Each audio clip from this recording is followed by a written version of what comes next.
Hello दोस्तों, मैं सचिन अरोड़ा एक बार फिर से आप सभी लोगों का स्वागत करता हूं अरोड़ा एजुकेटर के इस ऑफिशियल प्लेटफॉर्म पे। So I hope you all are doing great. आप सब बहुत बढ़िया होंगे और एक बार फिर से हम लोग यहां पर कनेक्ट हो चुके हैं एसएससी सीजीएल और सीएचएसएल के कंप्यूटर मॉक टेस्ट के साथ। कैसा रहेगा एग्जाम में लेवल? सेम ऐसा ही लेवल रहेगा। प्रीवियस ईयर का पेपर आपने देखा है, नोटिफिकेशन में जो सिलेबस है वो भी आपने देखा है।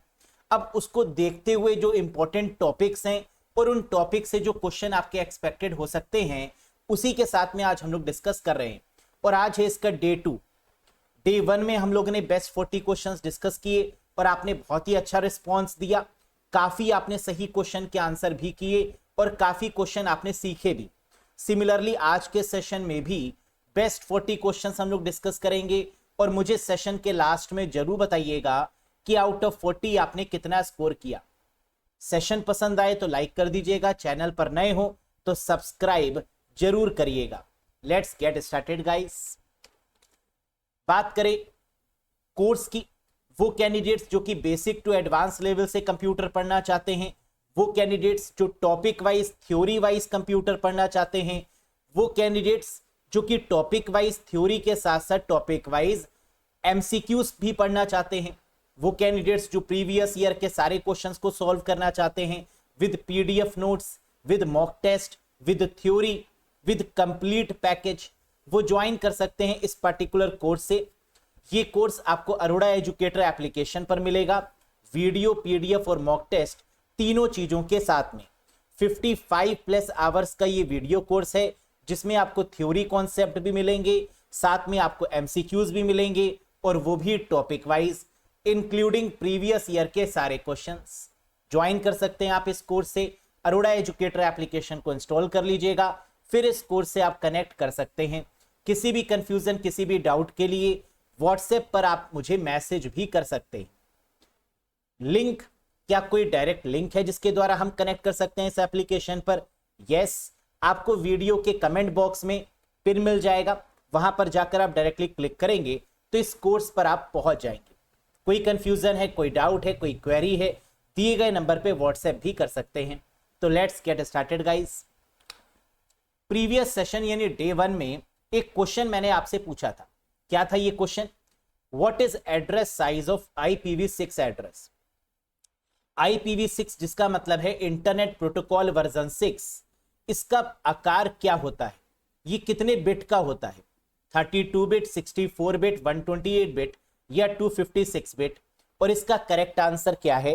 128 बिट। 128 बिट का होता है आपका IPv6 एड्रेस। IPv4 32 बिट का, IPv6 128 बिट का, मैक एड्रेस 48 बिट का होता है।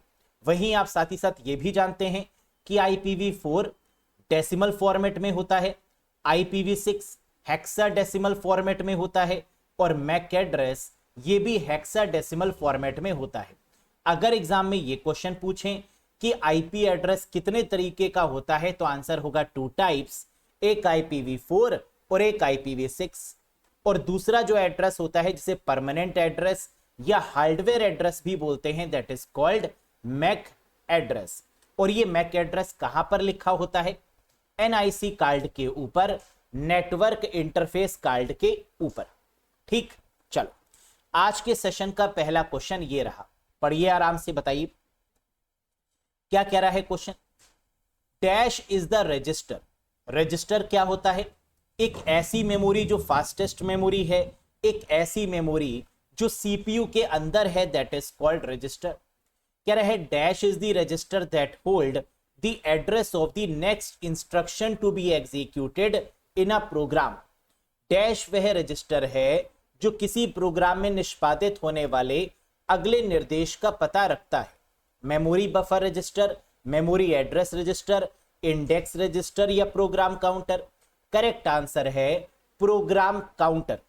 प्रोग्राम काउंटर एक ऐसा रजिस्टर होता है जिसका मेन काम क्या है? अगले इंस्ट्रक्शन के एड्रेस को स्टोर करके रखना जो एग्जीक्यूट होने वाला है, that is called program counter. और जो रजिस्टर होता है, क्या मेमोरी बफर रजिस्टर भी रजिस्टर है? हाँ, मेमोरी एड्रेस रजिस्टर भी एक रजिस्टर है और इंडेक्स रजिस्टर भी एक रजिस्टर है। रजिस्टर किससे मिलके बना होता है? फ्लिप फ्लॉप से। 0 और 1 के कलेक्शन को क्या बोलते हैं? Flip flop. तो 0 1 के कलेक्शन को क्या बोलते हैं दोस्तों? Flip flop. और फ्लिप फ्लॉप के कलेक्शन को क्या बोलते हैं? That is called register. Clear है? Next, which of the following is not a function of the CPU? Central processing unit, CPU का कौन सा फंक्शन नहीं है? बताइए। Fetching instructions from memory, decoding the instruction, executing the instruction, या storing the data permanently. क्या CPU fetch करता है इंस्ट्रक्शंस को मेमोरी में से? हाँ, बिल्कुल सही।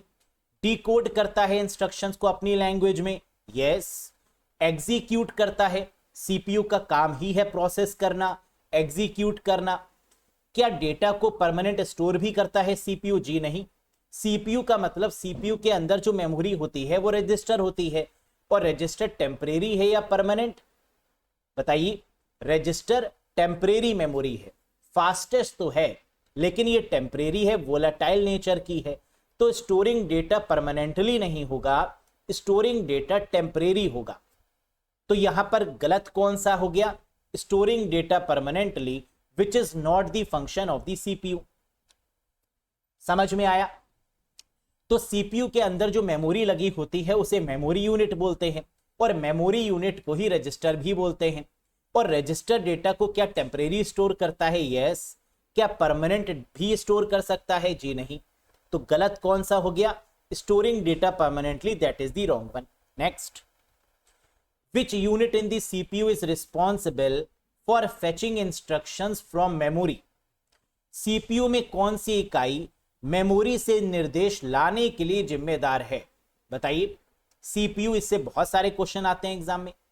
फेच करने के लिए इंस्ट्रक्शंस को कौन रिस्पॉन्सिबल है CPU के केस में? ALU, कंट्रोल यूनिट, रजिस्टर, या कैशे मेमोरी? ALU का काम क्या है? अरिथमेटिकल और लॉजिकल इंस्ट्रक्शंस को प्रोसेस करना, यानी फेचिंग करना तो नहीं होगा। कंट्रोल यूनिट का काम क्या है?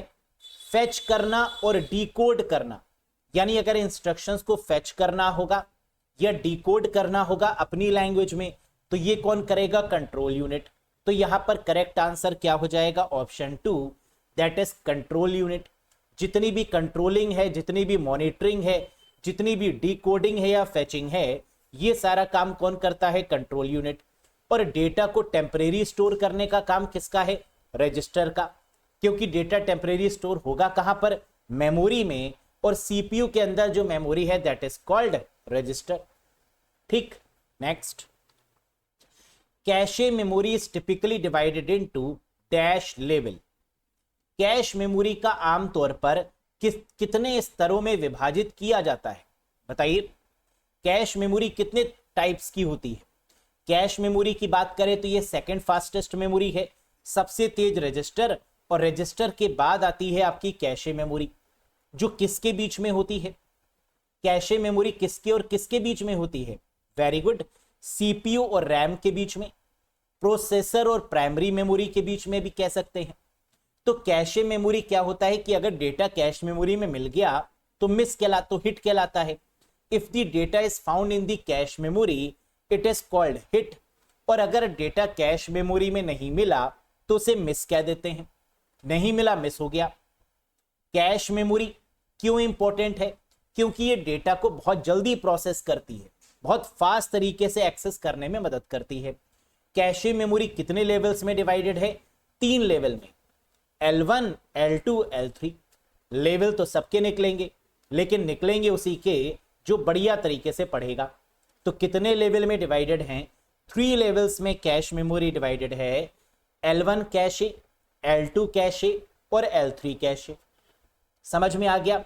L1 कैशे को कई बार हम लोग रजिस्टर भी बोल देते हैं, L2 कैशे को कैश मेमोरी, और L3 कैशे को कई बार रैम के अंडर भी कैटेगराइज करते हैं, या सेकेंडरी मेमोरी की कैटेगरी में भी कई बार रखते हैं। तो मेमोरी के लेवल्स में कैशे मेमोरी को 3 स्तर पर डिवाइड किया गया है, एक L1 कैशे, एक L2 कैशे और एक L3 कैशे। साथ ही साथ ये भी याद रखिएगा कि जब ट्रांसफर हो रहा होता है डेटा का, सीपीयू से कैश मेमोरी में जब डेटा ट्रांसफर होता है तो उसे वर्ड ट्रांसफर बोलते हैं। कैशे से सीपीयू में जब डेटा ट्रांसफर होगा तो भी उसको वर्ड ट्रांसफर बोलेंगे। लेकिन जब मेन मेमोरी यानी रैम से कैशे में या कैशे से रैम में अगर कोई डेटा ट्रांसफर होगा तो उसे ब्लॉक ट्रांसफर बोलते हैं। एक बार फिर से, अगर सीपीयू और कैशे या कैशे और सीपीयू के बीच में जो डेटा ट्रांसफर होगा उसे वर्ड ट्रांसफर बोलेंगे।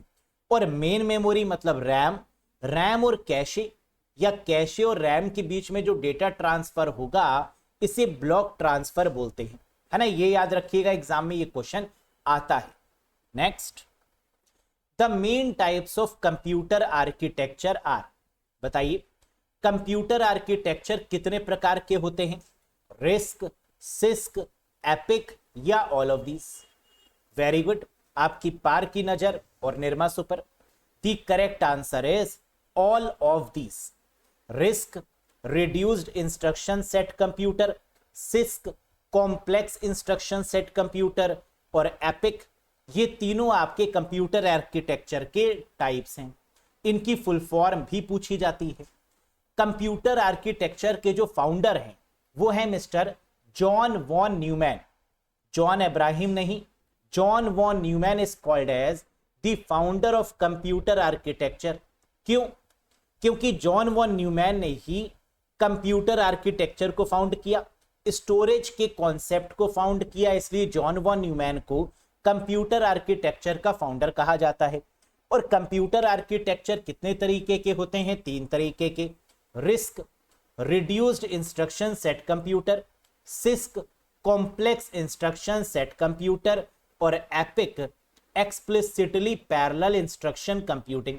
और आज के समय पर जो कंप्यूटर आर्किटेक्चर इस्तेमाल किया जा रहा है वो रिस्क है। इश्क है तो रिस्क है ना, रिस्क है तो इश्क है, यानी रिड्यूस्ड इंस्ट्रक्शन सेट कंप्यूटर, ये आजकल के समय में इस्तेमाल किया जाता है। Next, dash is technology that convert text in an image into a machine readable text format. Dash एक ऐसी तकनीक है जो किसी छवि में मौजूद टेक्स्ट को मशीन पठनीय टेक्स्ट प्रारूप में परिवर्तित करती है, उसे क्या बोलते हैं? बताइए ऐसी कौन सी टेक्नोलॉजी है जो इमेज को कन्वर्ट कर देगी टेक्स्ट फॉर्मेट में, जो स्कैन फाइल को कन्वर्ट कर देगी टेक्स्ट फॉर्मेट में। टेक्स्ट फॉर्मेट का मतलब होता है नोटपैड या एमएस वर्ड के फॉर्मेट में। आंसर है OCR, optical character recognition. OCR का काम क्या होता है? जैसे आप लोग जानते हैं कि आपकी मार्कशीट होती, अगर मैं आपसे पूछूं क्या मार्कशीट को बदला जा सकता है, तो आप कहेंगे सर बिल्कुल, कई लोग करते भी हैं, मार्कशीट को बदल लेते हैं। कैसे? ओसीआर सॉफ्टवेयर या ओसीआर डिवाइस की मदद से। ये क्या करता है? ये किसी भी इमेज को स्कैन करता है और स्कैन करने के बाद उसको एडिट करने की परमिशन दे देता है। तो चाहे वो टिकट हो, बस के टिकट या रेलवे के टिकट या कोई भी इमेज या फिर आपकी मार्कशीट या कोई भी पेपर, उसमें एडिटिंग करने की परमिशन दे देता है। That is called OCR. करना नहीं है? Yes. Next, which printer is used to print only characters and symbols and can not print graphics. हम जानते हैं कि प्रिंटर एक आउटपुट डिवाइस है। यस, और प्रिंटर से क्वेश्चन बहुत सारे आते हैं एग्जाम में। बताइए ऐसा कौन सा प्रिंटर है जिसका इस्तेमाल ओनली कैरेक्टर्स एंड सिंबल्स को प्रिंट करने के लिए करते हैं, लेकिन ग्राफिक्स यानी इमेजेस प्रिंट नहीं हो सकती। ग्राफिक्स का मतलब होता है इमेजेस। तो कौन सा प्रिंटर केवल अक्षर और प्रतीकों को प्रिंट करने के लिए उपयोग किया जाता है, ग्राफिक्स को प्रिंट नहीं कर सकता? That is called, very good, Daisy wheel printer. Daisy wheel printer एक ऐसा प्रिंटर है जो सिर्फ कैरेक्टर्स को, सिंबल्स को प्रिंट करता है और ग्राफिक्स यानी इमेज को प्रिंट नहीं कर सकता। तो आंसर होगा डेजी व्हील प्रिंटर। एक फ्लावर का नाम आपने सुना होगा, that is called daisy wheel. Flower नहीं फायर, फायर नहीं फ्लावर। यहां पर बात हो रही है फ्लावर की जिसका नाम है डेजी व्हील। नाम तो सुना ही ना, झुकेगा नहीं। तो ये अगर बात करें तो ये एक ऐसा फ्लावर है, ये एक ऐसी डिवाइस है जो कि डेजी व्हील प्रिंटर में यूज होती है। और इसी रोटेटिंग डिवाइस की वजह से इस प्रिंटर का नाम क्या दिया गया, डेजी व्हील प्रिंटर, क्योंकि ये जो डिवाइस लगी होती है ये डेजी व्हील फ्लावर के तरीके से ही दिखती है। That is why it is called daisy wheel printer. समझ में आया? Very good. Next, laser printer is invented at. अगर बात करें लेजर प्रिंटर की, तो लेजर प्रिंटर किस तरीके का प्रिंटर है? Non impact printer. प्रिंटर दो तरीके के होते हैं, इंपैक्ट और नॉन इंपैक्ट। नॉन इंपैक्ट के केस में आपका कौन सा आता है? थर्मल, इंकजेट और लेजर। क्या लेजर फास्ट प्रिंटर है? यस। लेजर की स्पीड को किसमें नापते हैं? पीपीएम, पेजेस पर मिनट में। किसमें? पीपीएम, पेजेस पर मिनट में। और लेजर प्रिंटर किस कंपनी के द्वारा या किस रिसर्च सेंटर के द्वारा डेवलप किया गया? आंसर होगा ज़ेरॉक्स। याद करो, कई बार आप लोग बोलते भी हैं प्रिंट आउट लेने के लिए कि ज़ेरॉक्स करवाने जा रहे हैं। Xerox is the name of the research centre जिसने लेजर प्रिंटर के कॉन्सेप्ट को निकाला है। सिर्फ लेजर प्रिंटर ही नहीं, GUI, graphical user interface, Ethernet, laser printing, MAC address जैसी कई चीजों का आविष्कार किया है रिसर्च सेंटर ने। That is called Xerox PARC, जहां पारसी का मतलब है पैलो एल्टो रिसर्च सेंटर। तो Xerox corporation Palo Alto research centre, that is called a research centre जिसने लेजर प्रिंटर बनाया। ठीक, very good. Next, what allows you to print on both side of the paper. क्या paper के दोनों तरफ print किया जा सकता है? आपने देखा होगा जितनी भी बुक्स प्रिंट होती हैं वो दोनों तरफ होती हैं, है ना। कई बार हम एक तरफ भी प्रिंट निकलवा सकते हैं और दोनों तरफ भी प्रिंट निकलवा सकते हैं। कैसे? कौन सी तकनीक आपको कागज के दोनों तरफ प्रिंट करने की अनुमति देती है? Duplexer, fuser, toner, paper swapping unit. The correct answer is duplexer. अगर आप प्रिंटर के सेटिंग्स में जाकर डुप्लेक्सर पे क्लिक कर देते हैं तो आपका जो प्रिंट आउट है वो पेपर के दोनों तरफ निकलेगा। तो इस फंक्शनैलिटी को, इस सेटिंग्स को क्या बोला जाता है? That is called duplexer. Duplex printing का मतलब है कि आपका प्रिंटर कागज के दोनों तरफ प्रिंटिंग का समर्थन करे। That is called duplexer. Next, which port is support for network printer. Network printer के लिए कौन सा पोर्ट सपोर्ट करता है? सीरियल, पैरेलल, एससीएसआई या ईथरनेट? बताइएगा। क्या प्रिंटर के पीछे कोई केबल्स लगी होती हैं? यस। और केबल्स को किसी पोर्ट से कनेक्ट किया जाता है? Yes. That particular port is called Ethernet port. क्या बोलते हैं इसको? ईथरनेट। हम लोग जानते हैं कि हमारे लैपटॉप में भी जो लैन केबल है वो ईथरनेट पोर्ट से ही कनेक्ट होती है। वैसे ही हमारे प्रिंटर में भी एक ईथरनेट पोर्ट, एक लैन पोर्ट दिया होता है, local area network port given होता है। That is called Ethernet port. Very good, था ना। ये आप देख सकते, ये लोकल एरिया नेटवर्क केबल आई और ये आपके ईथरनेट पोर्ट या लैन पोर्ट से कनेक्ट हो गई। Yes, very important question. Next, name the first laser printer invented by Gary Starkweather. Gary Starkweather द्वारा आविष्कार किए गए पहले लेजर प्रिंटर का नाम बताइए। अभी हम लोगों ने यह पढ़ा था कि लेजर प्रिंटर एक नॉन इंपैक्ट प्रिंटर है। ठीक, दूसरी बात हम लोगों ने यह पढ़ी कि लेजर प्रिंटर की जो स्पीड है वो पीपीएम में नापी जाती है, पेजेस पर मिनट में। वहीं quality of a printer DPI में नापा जाता है, डॉट पर इंचेस। मालूम है ना, क्वालिटी या resolution of a printer is measured in what? DPI, dot per inches. Laser printer किसने बनाया? अभी हम लोग ने देखा ज़ेरॉक्स कंपनी के द्वारा डेवलप किया गया।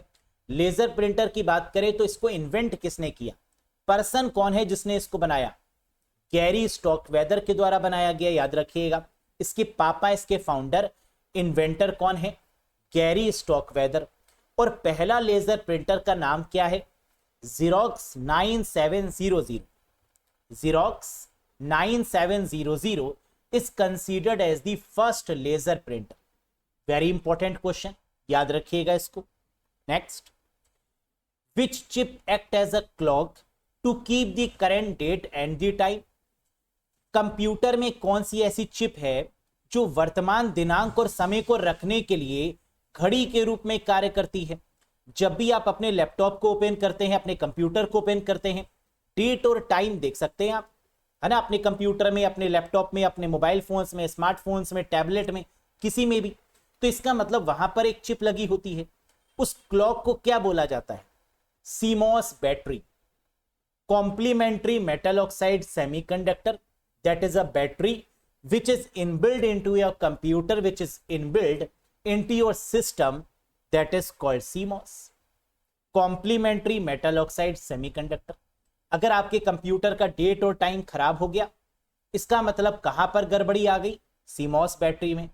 अब आपको बैटरी को बदलना होगा, है ना, और नई बैटरी उसमें लगानी होगी। समझ में आया? Very good. Which among the following port is also called as mouse port?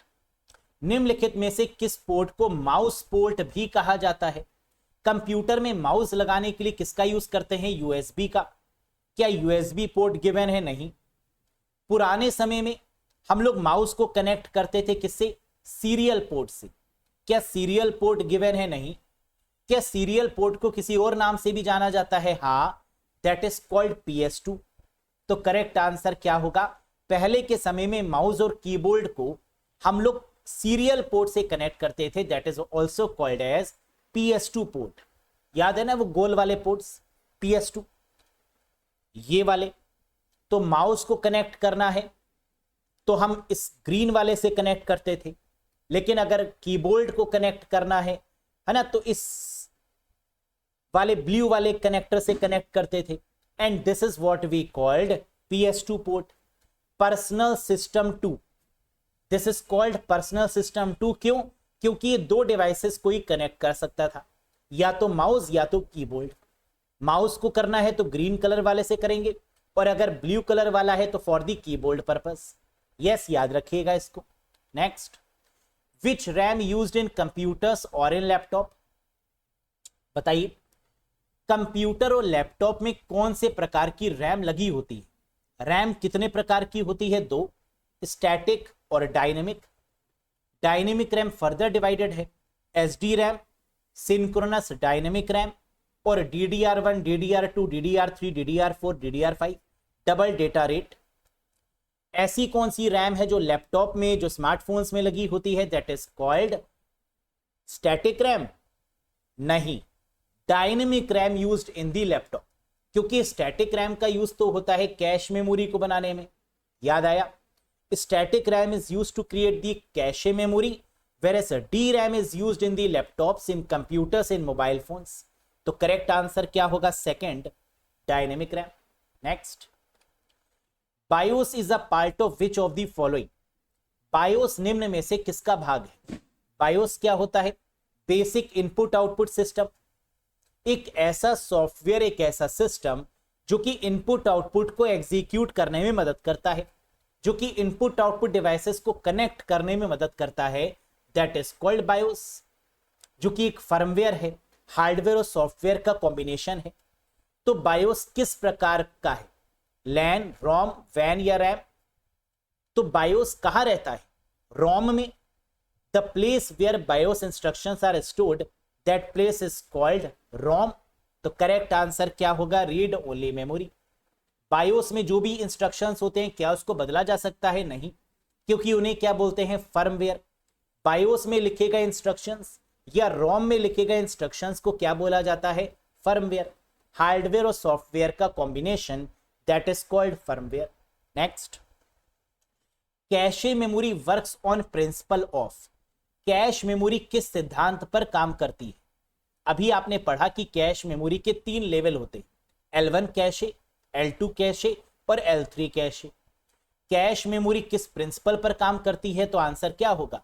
Locality of reference. Locality of reference का मतलब क्या होता है? जरा ये भी समझो। लोकेलिटी ऑफ रेफरेंस का मतलब होता है कि वही डेटा कैश मेमोरी में आए जिसकी रिक्वायरमेंट सबसे ज्यादा है, और जैसे ही काम खत्म हो जाए वो कैशे मेमोरी को छोड़ दे, और जिसकी रिक्वायरमेंट फिर से पड़ गई वो कैश मेमोरी में आ गया। तो डेटा तब तक कैश मेमोरी में रहेगा जब तक उसकी बार बार यूजेज हो रही है, लेकिन अगर उसका यूज खत्म हो गया तो उसको हटा दिया जाए। एग्जाम्पल, जैसे आप लोग आम जिंदगी में क्या करते हैं, अगर आप लोग कंप्यूटर पढ़ रहे हैं तो आपके आसपास किसकी बुक्स होंगी? कंप्यूटर की। नोट्स किसके होंगे? कंप्यूटर के। और अगर मैथ्स पढ़ रहे होंगे तो किसके आसपास में होंगे? मैथ्स के। रीजनिंग कर रहे होंगे तो नोट्स किसके होंगे? रीजनिंग के। यानी जिस चीज को आप पढ़ रहे हैं उसी की बुक्स आपके आसपास होती हैं, बाकी आपकी अलमीरा में लगी होती है। यही तो है लोकेलिटी ऑफ रेफरेंस। क्यों? क्योंकि कैशे मेमोरी की स्पेस होती है कम, तो वही चीज कैश मेमोरी में आती है जिसकी बार बार यूज हो रहा है, और जिसका यूज खत्म हो गया उसको कैशे मेमोरी से हटा के रैम में रख देते हैं। This is called locality of reference, है ना। ठीक वैसे ही है कि अगर आप किसी चीज को बार बार पहन रहे हैं तो उसको आप आगे आगे रखते हैं ताकि इजिली एक्सेस हो, और जिस चीज को आप नहीं पहन रहे लंबे समय से उसको थोड़ा पीछे रख देते हैं सामान को, है ना। ऐसे करते हैं ना, तो that is what we called locality of reference. तो cache memory works on the principle of what? Locality of reference. Who invented RAM and ROM? RAM और रोम का आविष्कार किसने किया? रैम और रोम क्या है? Primary memory, main memory, semiconductor memory, RAM और रोम। रैम और रोम के पापा कौन है? Tim Berners-Lee? जी नहीं, ये तो www HTTP के फाउंडर हैं। रिनोल्ड बी जॉनसन, ये हार्ड डिस्क के फाउंडर हैं। हार्ड डिस्क किसने बनाई? रिनोल्ड बी जॉनसन ने। रॉबर्ट हीथ डेनार्ड, बिल्कुल सही। रैम और रोम के फाउंडर हैं आपके रॉबर्ट हीथ डेनार्ड। और रॉबर्ट नॉइस इंटीग्रेटेड सर्किट के founder. Tim Berners Lee HTTP, HTML, www, ये सब टिम बर्नर्स-ली ने बनाया। Reynold B Johnson hard disk बनाई। रॉबर्ट नॉइस और जैक किल्बी इंटीग्रेटेड सर्किट के फाउंडर, जबकि Robert Heath Dennard the founder of RAM and ROM. Clear? Very good. Which Microsoft operating system released after Windows Vista? ऐसा question तो exam में आएगा ही आएगा कि इस ऑपरेटिंग सिस्टम के बाद कौन सा आया। ये कोई भी आ सकता है, तो इसका सीक्वेंस आपको मालूम होना चाहिए। विंडोज विस्टा के बाद कौन सा माइक्रोसॉफ्ट ऑपरेटिंग सिस्टम जारी किया गया? विस्टा के बाद आया विंडोज 7, तो आंसर क्या हो जाएगा? विंडोज 7। अब ये सीक्वेंस जरा याद रखो। विंडोज ME, जिसे मिलेनियम एडिशन बोलते हैं, इसके बाद आया विंडोज XP, जिसको एक्सपीरियंस बोलते हैं, फिर विंडोज विस्टा, फिर विंडोज 7, फिर विंडोज 8, विंडोज 8.1, विंडोज 10 और लेटेस्ट है विंडोज 11। तो अगर एग्जाम में आए कि विंडोज XP के बाद कौन सा आया? Windows Vista. विंडोज विस्टा से पहले कौन सा आया? Windows XP। विंडोज विस्टा के बाद कौन सा आया? विंडोज 7। विंडोज 7 के बाद विंडोज 8, 8.1, 10 और 11, है ना। तो ये सीक्वेंस याद रखिएगा। Next, which statement is incorrect among the given statement? कौन सा कथन गलत है इनमें से बताइए। Email is case sensitive, email introduced in year 1971, email founded by Ray Tomlinson, CC in email stands for carbon copy. गलत कौन सा है?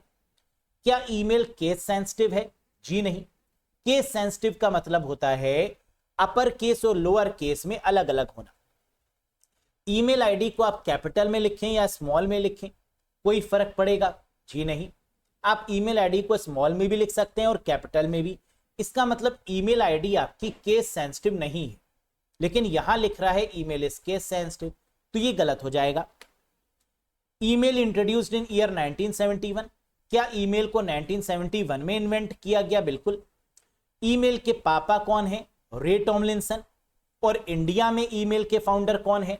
शिवा अय्यादुरई। सीसी का ईमेल में फुल फॉर्म क्या है? Carbon copy. और बीसीसी का मतलब क्या होता है? Blind carbon copy. मेल को भेजने के लिए कौन सी प्रोटोकॉल का इस्तेमाल होता है? SMTP। मेल को रिसीव करने के लिए कौन सी प्रोटोकॉल का यूज होता है? POP3 और IMAP। अटैचमेंट को अटैच करने के लिए कौन सी प्रोटोकॉल का यूज होता है? MIME। तो ये सारी चीजें आपको पता होनी चाहिए। Next, which of the following translate and execute program at run time line by line. निम्नलिखित में से कौन प्रोग्राम को रन टाइम पर लाइन दर लाइन अनुवादित और निष्पादित करता है, बताइए। प्रोग्राम को एक साथ एग्जीक्यूट करने का काम है कंपाइलर का, जो सोर्स कोड को ऑब्जेक्ट कोड में कन्वर्ट करता है one at a time, whole at a time, यानी एक साथ। कंपाइलर करता है एक साथ, तो लाइन बाय लाइन कौन करेगा? Very good, that is interpreter. तो करेक्ट आंसर हो जाएगा इंटरप्रेटर, जो कि एक सिस्टम सॉफ्टवेयर है। Compiler system software, interpreter system software, assembler system software, operating system system software, driver system software. तो वो सॉफ्टवेयर जो आपके कंप्यूटर्स के लिए इंपॉर्टेंट हैं, जो मैंडेटरी हैं, जो कंपलसरी हैं, that is called system software. Next, which shortcut key is used to open incognito mode in Google Chrome. Google Chrome में इनकॉग्निटो मोड को ओपन करने के लिए किस शॉर्टकट की का प्रयोग करते हैं? इनकॉग्निटो मोड आप जानते होंगे, जिसे प्राइवेट मोड बोला जाता है, जिसे बोला जाता है कि कोई देख नहीं सकता, है ना। जब आपने कोई हिस्ट्री कोई चेक नहीं कर सकता, that is called incognito mode, या एनोनिमस मोड भी इसको बोलते हैं। गुप्त रूप से आप कुछ भी सर्च कर सकते हैं, है ना। तो गूगल क्रोम में ओपन इनकॉग्निटो मोड करने के लिए कौन सी शॉर्टकट की का यूज होगा? कंट्रोल शिफ्ट एन का, यानी fourth is the correct answer. तो जैसे ही आप गूगल क्रोम ओपन करते हैं, कंट्रोल शिफ्ट एन दबाते हैं, तो क्या होगा? इनकॉग्निटो मोड ओपन हो जाएगा। Next, a dash is the smallest unit that can be access on a storage device like hard disk. एक डैश सबसे छोटी इकाई है जिसे हार्ड डिस्क जैसे स्टोरेज डिवाइस पर एक्सेस किया जा सकता है, बताइए। हार्ड डिस्क की ऐसी छोटी यूनिट जिसमें डेटा को स्टोर किया जाता है, दैट इज कॉल्ड सेक्टर। क्या बोलते हैं? सेक्टर ही तो बोलते हैं। सबसे छोटी यूनिट जिसमें डेटा को स्टोर करेंगे, दैट इज कॉल्ड सेक्टर। और हार्ड डिस्क की स्पीड को किस में मेजर करते हैं? Very important question. The speed of the hard disk is measured in RPM, revolutions per minute. RPM, revolutions per minute, याद रखिएगा। Next, how many pins are there in the USB C connector. USB C connector में कितनी pin होती है? USB का मतलब होता है यूनिवर्सल सीरियल बस, और यूएसबी सी कनेक्टर की बात करें, जो कि लेटेस्ट कनेक्टर है, इसमें 24 पिन्स होती हैं। कितनी? 24 पिन्स। 3 क्वेश्चन इंपॉर्टेंट है। RJ45 केबल, जिसे लोकल एरिया नेटवर्क केबल या ईथरनेट केबल बोलते हैं, इसमें कितनी पिन होती हैं? RJ11, जो कि टेलीफोन लाइंस का कनेक्टर है, टेलीफोन लाइंस में यूज होने वाला कनेक्टर, और HDMI, high definition multimedia interface, इनमें कितनी पिंस का यूज होता है? तो USB-C 24 pins, RJ45 connector 8 pins, RJ11 telephone lines के लिए 6 पिंस, और HDMI केबल में टोटल 19 पिंस का यूज होता है। तो पिंस एग्जाम में पूछी जाती हैं, इसको याद कर लीजिए। USB-C 24, RJ45 8 pins, RJ11 6 pin, और HDMI केबल 19 पिन। हो गया याद? Very good. Next, time taken to read and write the hard disk is called. Hard disk को पढ़ने और लिखने में लगा समय क्या कहलाता है? रीड एंड राइट, बचपन में जब आप पढ़ते थे या लिखते थे, या अभी भी जब आप पढ़ते हैं लिखते हैं, तो क्या कहते हैं? सीख रहे हैं। लिखने और पढ़ने को क्या बोलते हैं? सीखना। और सीख को मतलब सीक टाइम। करेक्ट आंसर है सीक टाइम। तो time taken to read and write the hard disk, hard disk को लिखने और पढ़ने में लगा समय सीक टाइम कहलाता है। लेकिन time taken to request and response the hard disk अगर होता कि हार्ड डिस्क को रिक्वेस्ट और रिस्पॉन्स करने में लगा समय क्या कहलाता है? Latency time. रीड और राइट करने में लगा समय सीक टाइम है, तो रिक्वेस्ट और रिस्पॉन्स करने में लगा समय क्या होगा? Latency time. Clear? Very good. Next, a dash is a blank disk. कह रहा है ये खाली डिस्क है। मार्केट में गए और एक खाली डिस्क लेकर आ गए। A dash is a blank disk that can be written once, जिसे एक बार लिखा जा सकता है। And read arbitrarily many times, और कई बार पढ़ा जा सकता है। इसे क्या बोलते हैं? डैश एक खाली डिस्क है जिसे एक बार लिखा जा सकता है और मनमाने ढंग से कई बार पढ़ा जा सकता है। That is called CDR, compact disc recordable, यानी second is the correct answer. RW का मतलब रीराइटेबल, जिसको कई बार पढ़ सकते हैं, लिख सकते हैं RW। रोम का मतलब रीड ओनली मेमोरी, जिसे सिर्फ रीड किया जा सकता है। और R का मतलब वो खाली डिस्क जिसे सिर्फ एक बार लिखा जा सकता है, that is called compact disc recordable. Very good. Next, which memory is an example of semiconductor memory and is volatile memory? बताइए क्या होगा आंसर। कह रहे कौन सी ऐसी मेमोरी है जो सेमीकंडक्टर है? सेमीकंडक्टर में आपकी दो मेमोरी आती हैं, एक रैम और एक रोम। अब वोलाटाइल का मतलब होता है टेम्परेरी। दोनों में से टेम्परेरी कौन सी है? रैम टेम्परेरी है, रोम परमानेंट है। तो आंसर क्या हो जाएगा? RAM is the correct answer which is semiconductor and which is temporary, यानी volatile in nature. First is the correct answer. Clear. Next, virtual memory is typically located. Virtual memory आमतौर पर कहां स्थित होती है? वर्चुअल मेमोरी क्या होता है? रैम के साइज को इंक्रीज करना वर्चुअल मेमोरी कहलाता है। अब mechanism to increase the size of RAM in a virtual manner, in a आभासी manner, that is called virtual memory. Illusion of having a larger RAM is called a virtual memory. ये भ्रम होना कि RAM काफी ज्यादा है, इसे बोलते हैं वर्चुअल मेमोरी। क्या होता है? जब रैम का साइज कम होता है तो रैम कुछ मेमोरी उधार ले लेती है। किससे? हार्ड डिस्क से, ताकि वो प्रोग्राम्स को एग्जीक्यूट कर सके।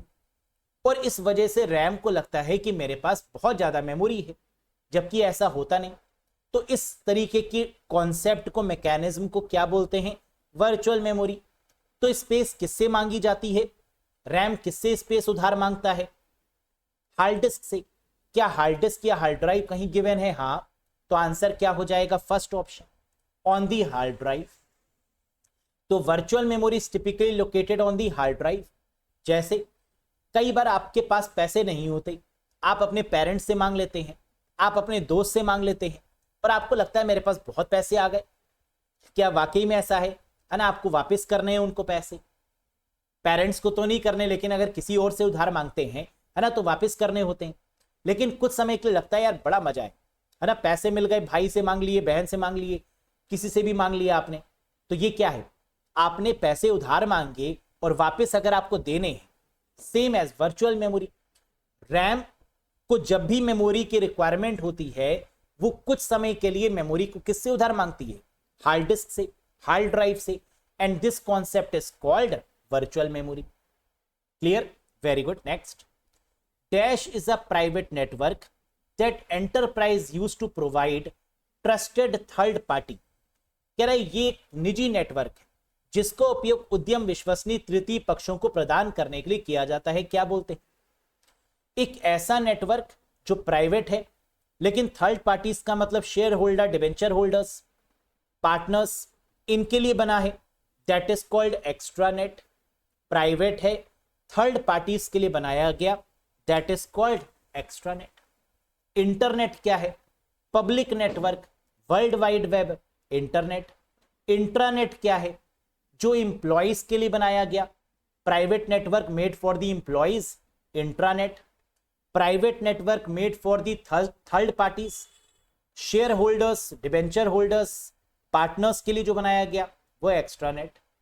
इसका मतलब इंटरनेट पब्लिक है, इंट्रा और एक्स्ट्रा दोनों प्राइवेट है। इंट्रा फॉर द इंप्लॉइज और extra for the third parties. समझ में आया? Very good.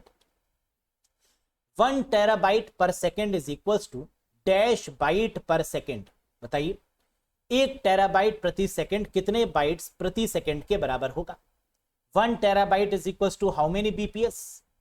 2 की पावर 40, 2 की पावर 10, 2 की पावर 20 या 2 की पावर 30।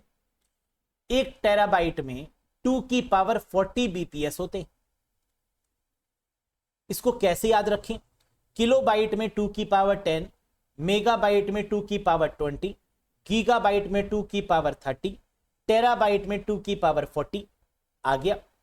पेटाबाइट का मतलब 2 की पावर 50, एक्सा का मतलब 2 की पावर 60, जेटा का मतलब 2 की पावर 70 और यूटा का मतलब 2 की पावर 80 हो गया। लेकिन अगर इसको डेसिमल में बोला जाए तो किलोबाइट का मतलब 1024 है ना, या कई बार 1000 भी बोलते हैं। तो 10 की power 3, 1 kilobyte is equal to how many bytes, 10 to the power 3 bytes.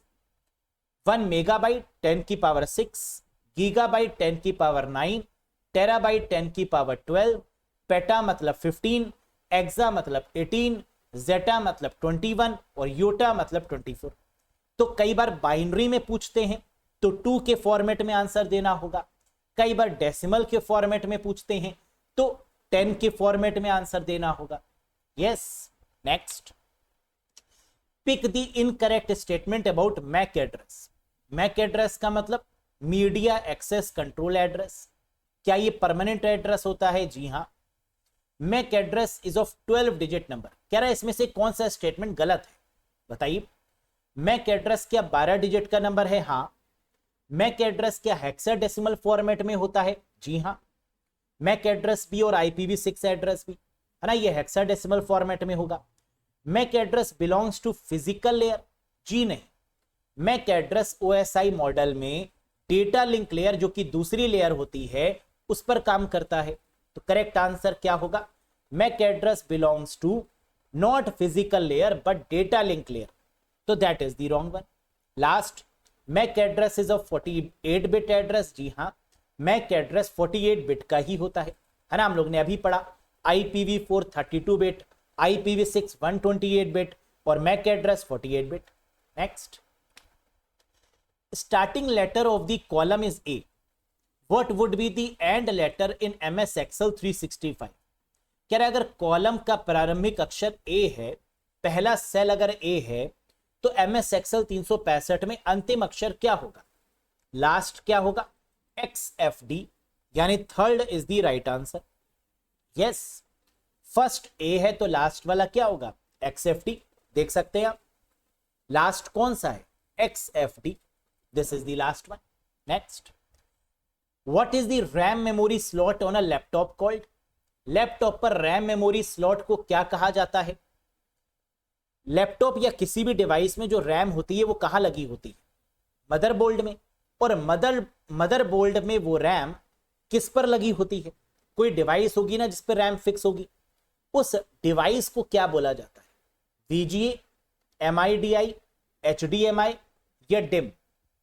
Very good, and the correct answer is DIMM, dual inline memory module.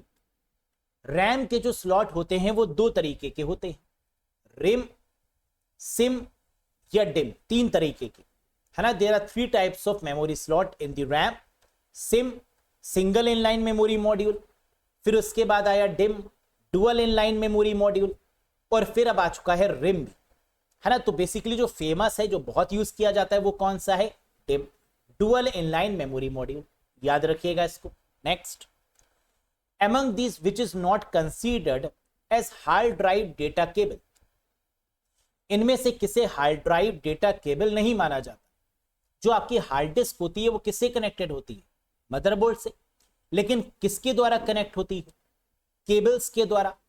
अब हार्ड डिस्क या हार्ड ड्राइव जिस केबल से कनेक्टेड होती है उसे क्या बोलते हैं? साटा केबल, पाटा केबल या SCSI केबल या IDE केबल, है ना। इसको 4 कैटेगरी में बांटा जाता है। आपकी जो हार्ड डिस्क होती है वो मदरबोर्ड से कनेक्ट होती है वाया केबल, लेकिन ये केबल्स कैसी कैसी हो सकती हैं? साटा, पाटा, IDE या फिर SCSI, small computer system interface. कैसी नहीं हो सकती, है ना। HDMI is not a type of a cable, ये तो इंटरफेस है, हाई डेफिनेशन मल्टीमीडिया इंटरफेस। तो यही तो पूछ रहा था, which is not considered as hard drive data cable. Very important question. Next, F6 function key is used for. जितनी भी फंक्शन की हैं F1 से लेकर F12 तक, ये सब आपको आनी चाहिए, क्योंकि यहां से क्वेश्चन 1 या 2 जरूर आते हैं। तो F6 का यूज किस लिए किया जाता है? जैसे F1 हेल्प के लिए, F2 किसी फाइल और फोल्डर को रीनेम करने के लिए, F3 सर्च करने के लिए, F4 to repeat the last action perform, last action जो किया उसको रिपीट करने के लिए, या F4 का यूज ऑल्ट के साथ में भी करते हैं, सिस्टम को शट डाउन करने के लिए या एप्लीकेशन को क्लोज करने के लिए। F5 का यूज रिफ्रेश करने के लिए। F6 का यूज किस लिए करते हैं, जल्दी से बताइए। Very good, F6 is use to select the URL, URL यानी यूनिफॉर्म रिसोर्स लोकेटर को सिलेक्ट करने के लिए या एड्रेस बार को सिलेक्ट करने के लिए F6 का यूज करते हैं। F7 का यूज क्यों करते हैं बताइए। F7 is used for the grammatical and spelling error purpose, याद आया। और F7 अगर हम शिफ्ट के साथ में यूज कर दें तो फिर थेसोरस पॉइंट ऑफ व्यू से चला जाएगा। F8 की बात करें तो सिस्टम को एक तरीके से सेफ मोड में ओपन करने के लिए, है ना, फॉर दी F8 पर्पस। तो अलग अलग इसके यूजेज हैं जो आपको पता होने चाहिए, क्योंकि यहां से क्वेश्चन आता ही आता है। जैसे सेव एज डायलॉग बॉक्स को ओपन करने के लिए कौन सी फंक्शन की यूज होती है, which function key is use to open the save as dialog box. F12 key मदद से save as dialog box open होगा, है ना। तो ये बहुत ज्यादा फेमस फंक्शन कीज हैं जो एग्जाम में आती ही आती हैं। Next, RAM speed is measured in dash and today most RAM is called. RAM की गति को किस में नापा जाता है और आज अधिकांश रैम को डैश कहा जाता है, बताइए। रैम की स्पीड को किस में नापते हैं, मेगाहर्ट्ज, मिलियंस ऑफ साइकिल पर सेकेंड, हर्ट्ज या आरपीएम। रैम की स्पीड को हम लोग किस में नापते हैं, हर्ट्ज में, है ना, नाप सकते हैं। लेकिन आजकल जो रैम है उसको क्या बोला जाता है, DDR, डबल डेटा रेट। तो क्या आपको कहीं हर्ट्ज और DDR दिख रहा है, जी हां, मेगा हर्ट्ज और DDR ऑप्शन नंबर 1 में। तो ये हो जाएगा करेक्ट जवाब। Mega hertz, RAM speed is measured in what, giga hertz, mega hertz. And today most RAM is called what, DDR, double data rate. Next, Creeper program often regarded as the first virus. बिल्कुल सही, सबसे पहला जो virus है वो कौन सा है, creeper, vital information resource under seize, virus की फुल फॉर्म। तो पहला वायरस कौन सा है, क्रीपर। कब बनाया गया, 1971 में। किसके द्वारा, बॉब थॉमस के द्वारा। तो the first virus called creeper invented in 1971 bye Bob Thomas. पहला वायरस जिसका नाम क्रीपर है, कब बना, 1971 में, और किसने बनाया, बॉब थॉमस ने। लेकिन पहला एंटीवायरस कौन सा है, reaper. The first antivirus is reaper, याद रहेगा, very good. In MS Excel 365 which shortcut key is used to open the macro dialog box। Macros को ओपन करने की शॉर्टकट की क्या है, जल्दी से बताइए। प्रीवियस सेशन में मैंने आपको बताया भी था कि मैक्रोस क्या होता है। रेपिटेटिव टास्क को रिकॉर्ड करने के लिए मैक्रोस का यूज करते हैं। नंबर 1, मैक्रोस किस टैब में मिलता है, व्यू टैब में। मैक्रोस किस लैंग्वेज के द्वारा बनाया जाता है, VBA, visual basic for application. और मैक्रोस के लिए जो शॉर्टकट की है वो क्या है, वेरी गुड, Alt + F8, यानी second is the correct answer. बल्ले बल्ले, समझ में आया। Next, in Excel the keyboard shortcut for creating a chart from the selected cell.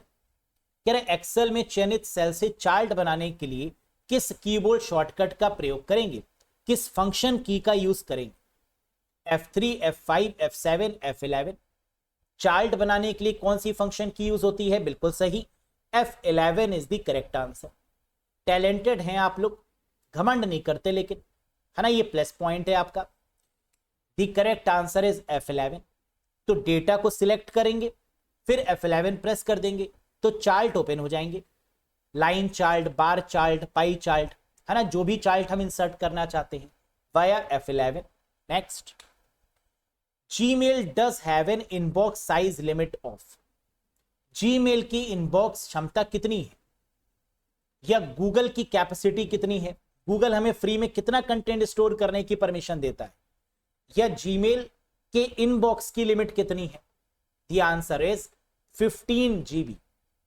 The free limit of the inbox या फ्री लिमिट ऑफ जीमेल या Google is what? 15 GB. Third is the right answer. Yes. Next.